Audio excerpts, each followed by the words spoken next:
for another episode of What You Aren't Being Told here on America's New Clothes, where I will always apply common sense to decipher the mainstream news. I am your host, Derek. Before getting to the episode today, please like, subscribe, and share our page. You can find us on YouTube and Facebook at America's New Clothes, and on Instagram and Twitter, we're at America's New C.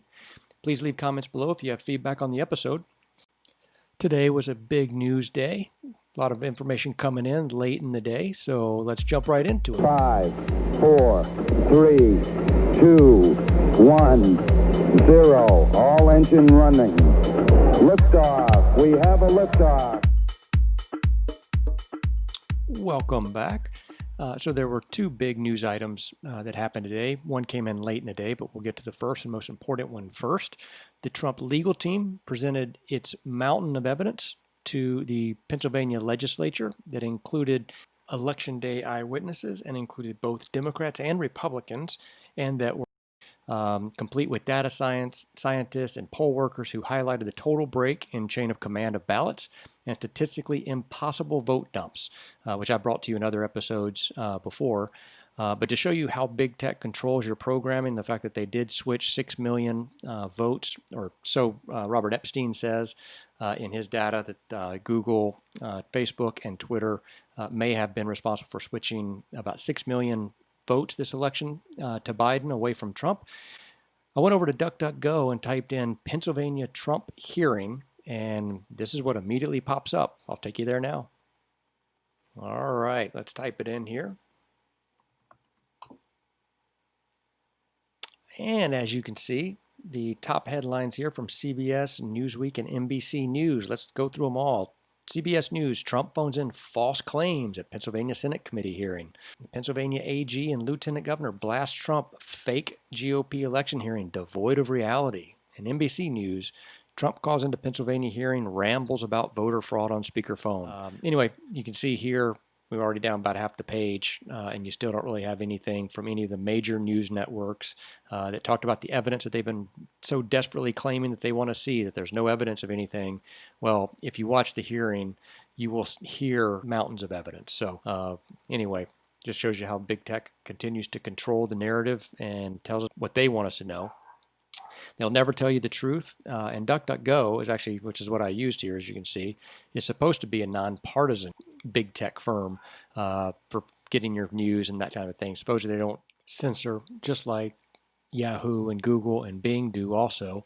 They only want to filter the news that they want you to read, which is what Robert Epstein is alluding to if you watch his video there with Tucker Carlson, how they shift voters by feeding them what they want to feed them, right? And so it's an algorithm, and it just parses search results, and they make sure to direct you to where they want you to go. So it's as simple as that, unfortunately. And we're all being led there, and a lot of us don't even know it. And that was what Robert Epstein is saying in his videos that he's done. This is just one of many, but what he does is to show that, when you do a search in Facebook or Google or Bing, and Bing and Yahoo, he says, is not as bad as Google is, but Google and Facebook definitely will bring up only positive Biden stories and only negative Trump stories or whatever. And switching back to Pennsylvania, if you do a DuckDuckGo search right now of, say, Trump legal team presents evidence of voter fraud in Pennsylvania, and you're going to try to find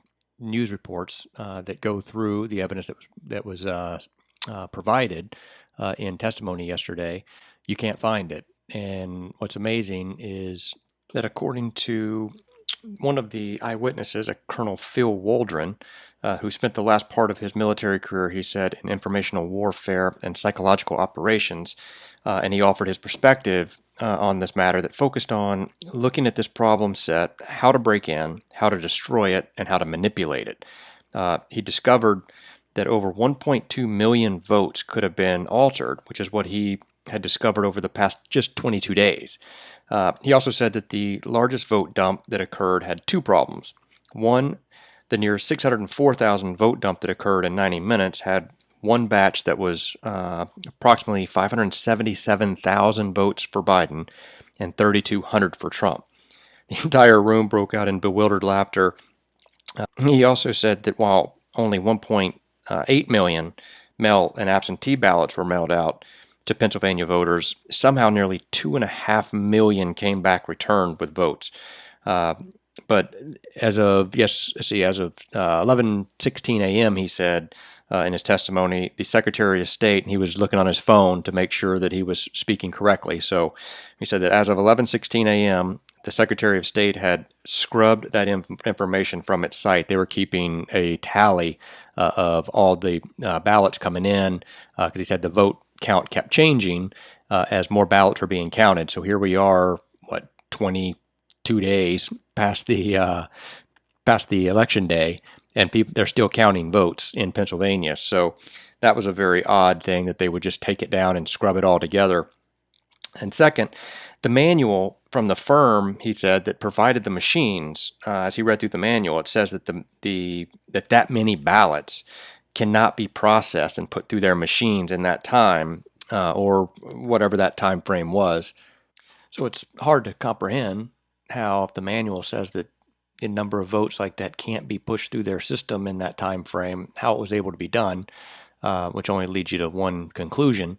And let's keep in mind that, going all the way back to John McCain and his relationship with Trump, and that Trump attacked John McCain, and Democrats and the media said, you can't attack a military hero. He was provided the country with an unbelievable service and sacrifice to the country.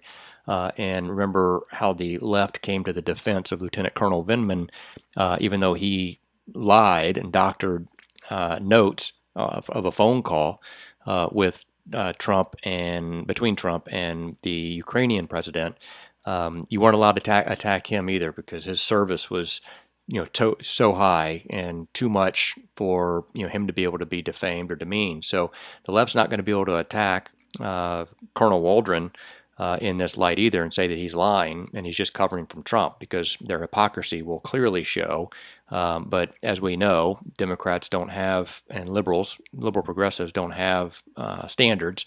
So at least they have double standards, I guess, because otherwise, as people have said, they wouldn't have any standards at all. But nevertheless, you had another woman who obviously went into that she's a Democrat, and that she just wants a fair election, and she knows this was not a fair election. Other poll watchers said that they were kept far away from being able to review ballots. They were ushered out. They weren't allowed in. One poll watcher, the guy that's famous, his video went viral, where he showed up with the yellow or orange slip of paper saying that he was a poll watcher and he was approved by the courts and could go anywhere in Philadelphia. And they said, well, sorry, you're in the wrong district. And they wouldn't let him in. So there was no Republican poll watcher in that precinct. So just all kinds of shenanigans going on. The data science is there to prove that this vote was rigged. The mail-in ballots, like you said, 700,000 mail-in ballots that can't be accounted for, that more came back than were sent out, according to the Secretary of State's own website before they scrubbed it. I mean, this stuff just doesn't make any sense. So anyway, and if you needed any more information or support for how big tech is scrubbing and censoring, I will post here which should be above now, a screenshot of web.archive.org that goes to the Pennsylvania voting elections pages. And I had looked at this back just after the election, and you could pull up times on November 3rd and November 4th. Now, as of tonight, those are scrubbed. There's no more can you check the snapshots that they post and have several of them per day generally, back, especially when there's a lot of heavy traffic. But nothing on the 3rd now, nothing on the 4th. On the 5th is one, but it redirects you to the site, the landing page that you now get when you go to their website in anyway. And same holds for on the 6th.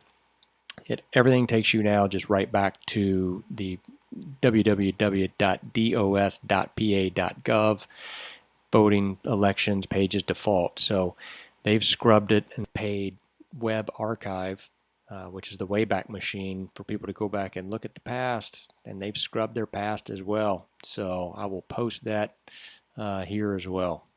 Unbelievable what they're doing. I mean, they're cheating out in the open, and now covering their tracks so that you can't follow them. So, and clearly they've got the support of big tech and cooperation of big tech, as I've just highlighted and presented examples of here. So, it's just a travesty of what's going on in this country right now, especially in Pennsylvania and these other swing states, as to how easily they've manipulated the vote, rigged the elections, and they're just flaunting it. They're just doing it right in front of you. And it's sad to see so many Democrats and people who are just never Trumpers claim that there was no election fraud and it's all made up. I mean, you just can't. I mean, this evidence is overwhelming. And I mean, you have 47 USBs that disappear.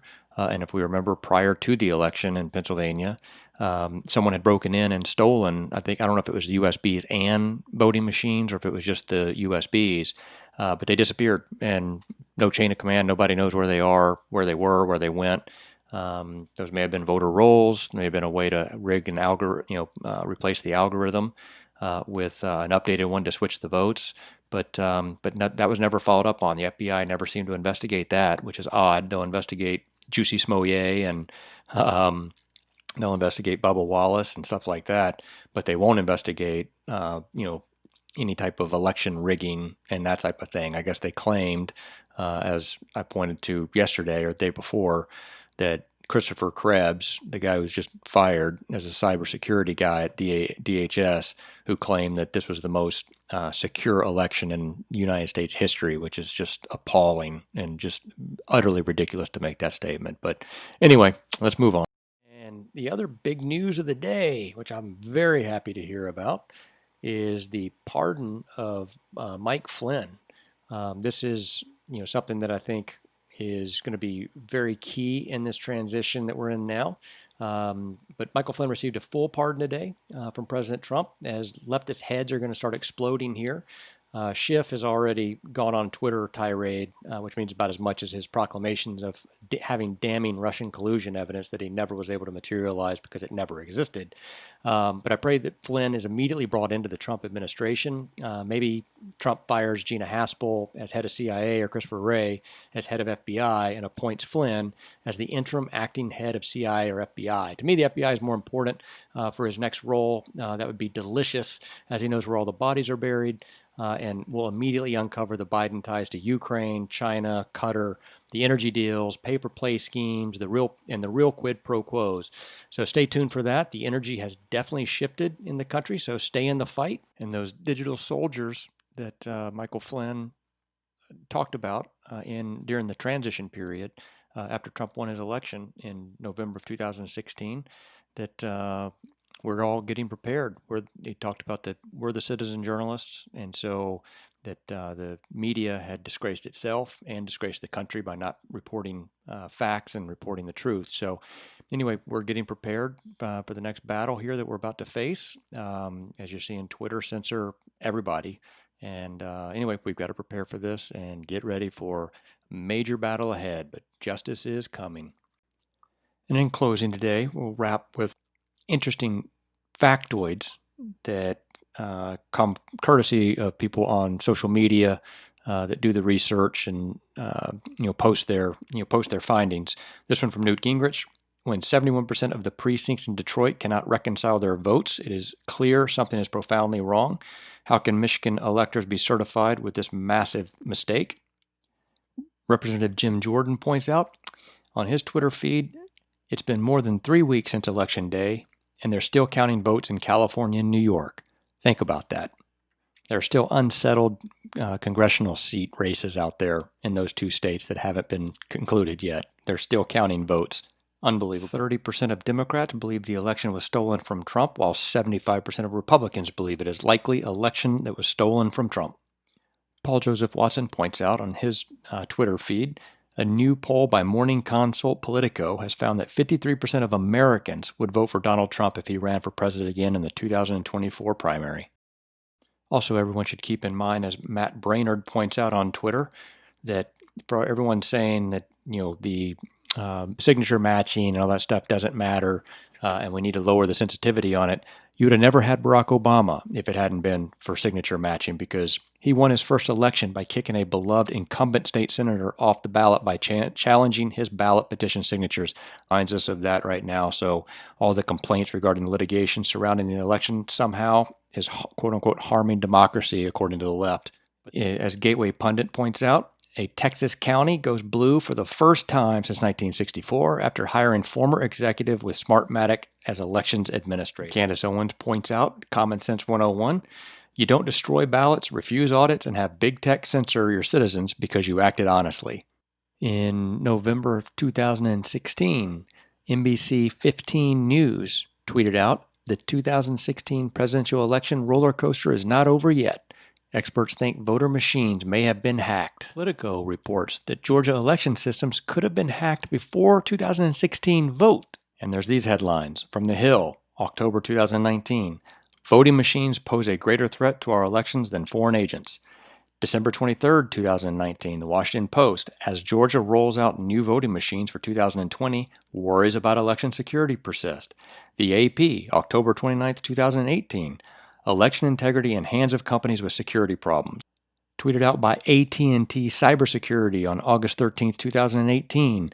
Last Friday, an 11-year-old hacked a government website and managed to change election results within 10 minutes at DEF CON. Breitbart investigation pointed out that 73% approximately of the Biden vote margin gain in Pennsylvania from areas given the $18 million by Mark Zuckerberg's funded Safe Elections project that I pointed out yesterday and in a couple other previous posts that I've had as well. So you can thank Mark Zuckerberg for rigging the elections there in Pennsylvania. Robert Epstein, as reported earlier in this podcast, Google shifted a minimum of 6 million votes in 2020 to Joe Biden. Derek Utley points out 1,405,000 votes were cast in the Nevada presidential election, but there's only 1,355,000 votes were cast in all the congressional races. So Biden leads by 33,500 votes. So 49,700 people didn't vote for a congressional representative. Code Monkey Z pointed out, I referred to him on my podcast here before and linked to his Twitter feed. He tweeted out, the Colorado Secretary of State is deleting Dominion documents from the official Colorado Secretary of State website. But he says, luckily we have archives, local copies, and printed hard copies. Why would you be deleting hard copy or deleting documents off your website pertaining to Dominion? Another person points out about Dominion. Dominion is so innocent that they've closed their Denver and Toronto offices. 100 employees have scrubbed their LinkedIn profiles. They skipped the Pennsylvania testimony that they had scheduled for Monday. And in Michigan, Governor Whitmer's administration says that there are no records that exist pertaining to a $25 million contract set up by a Democrat official and Dominion voting systems. Imagine. Also, Pennsylvania Senator Pat Toomey's former chief of staff, named Brian Wild, was a lobbyist for Dominion in 2019 and 2020. Nothing else, you just can't shock anybody anymore with how blatant this is. Our friend Cenk Uygur over at the Young Turks, he tweeted out back in 2018 in December of 2016, verify the vote. It's insane that we can't check to see if anyone hacked into the voting machines. Let's change that. And he tweets out at tytnetwork.com/verify. But oddly, on November 21st of this year, he tweets, Donald Trump is in the middle of trying to steal the election. He very, very clearly lost. He is asking state legislatures to not award the electors of their states to the person who won. This is a political coup. This is what dictators do. This is happening right now in America. So challenge it in 2016, Cenk, but not in 2020 when there's the progressive left's favorite publication, Mother Jones, reported that researchers assembled over 100 voting machines. Hackers broke into every single one. In 2016, November 22nd, experts urged Clinton campaign to challenge election results in 3 swing states. Goes on to say they've found persuasive evidence that results in Wisconsin, Michigan, and Pennsylvania may have been manipulated or hacked. The group is so far not speaking on the record about their findings and is focused on lobbying the Clinton team in private. And something else on Pennsylvania that the mainstream news probably did not tell you is that a Pennsylvania judge blocked the state from certifying election results in the presidential and all other races. And this fun factoid, in 2008, Obama won 873 counties nationwide and took in approximately 69,500,000 votes. In 2012, Obama won 689 counties nationwide and approximately 65,900,000 votes.